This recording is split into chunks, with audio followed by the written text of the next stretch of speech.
What is ethic? The word ethics can mean things to different people. Whether it is an ethical lapse in business or politics or a disagreement about medical treatments and end-of-life choice. People come into contact with ethical dilemmas regularly. Speakers and listeners of public speech face numerous ethical dilemmas as well. What kinds of support material and sources are ethical to use?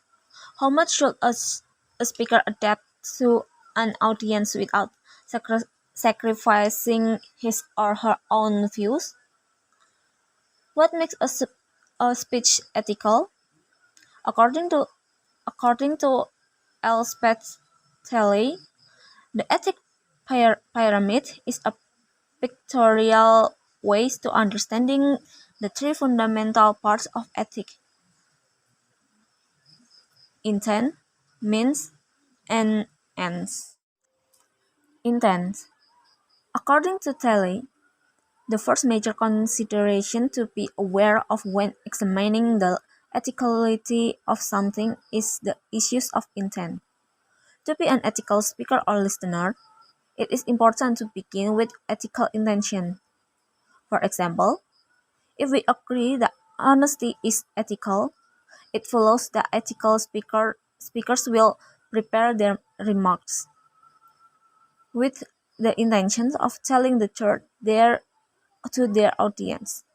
Similarly, if we agree that it is ethical to listen with an open mind, it follows that ethical listeners will be intentional about letting a speaker make his or her case before forming judgment. So, intent exists at the base of the ethical pyramid and serves as a foundation for determining the ethics of specific behavior. Number two, means. Shela described the means you use to communicate with others as the second level of the ethics pyramid. According to McCroskey, Range, and Raymond, means are the tools of behaviors we employ to achieve a desired outcome. We must realize that there are a range of possible behavioral choices for any situations, and that some choices are good, some are bad, and some fall in between. For example, suppose you want your friends Marty to spend an hour reviewing a draft of your speech according to criteria such as audience appropriateness, etiquette research, strong supports and assertions, and dynamic introduction and conclusions. What mean make you use to persuade Marty to do you this favor? You might explain that you value Martin's opinion and will gladly return the favor the next time Marty is preparing a speech. Good means.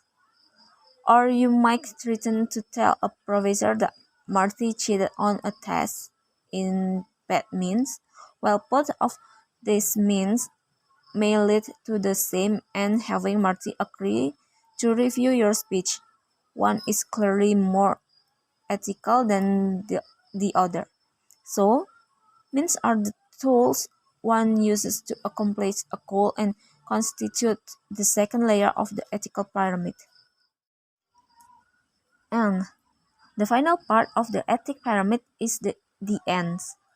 According to McCroskey, Rains, and Raymond, ends are those outcomes that you desire to achieve. Example of ends might include persuading your audience to make a financial contributions for your participations in Relay for Life, persuading a group of homeowners that your real estate agency would best meet their needs, or informing your fellow students about newly required university fees. Whereas the means are the behavioral choice we make. The ends are the result of those choices. Like intentions and means, Ends can be good or bad, or they can fall into a gray area where it is unclear just how ethical or unethical they are. For example, suppose a city council wants to balance the city's annual budget. Balancing the budget may be a good end, assuming that the city has adequate tax revenues and areas of discretionary spending for non-essential service for the year in question. However, voters may argue that balancing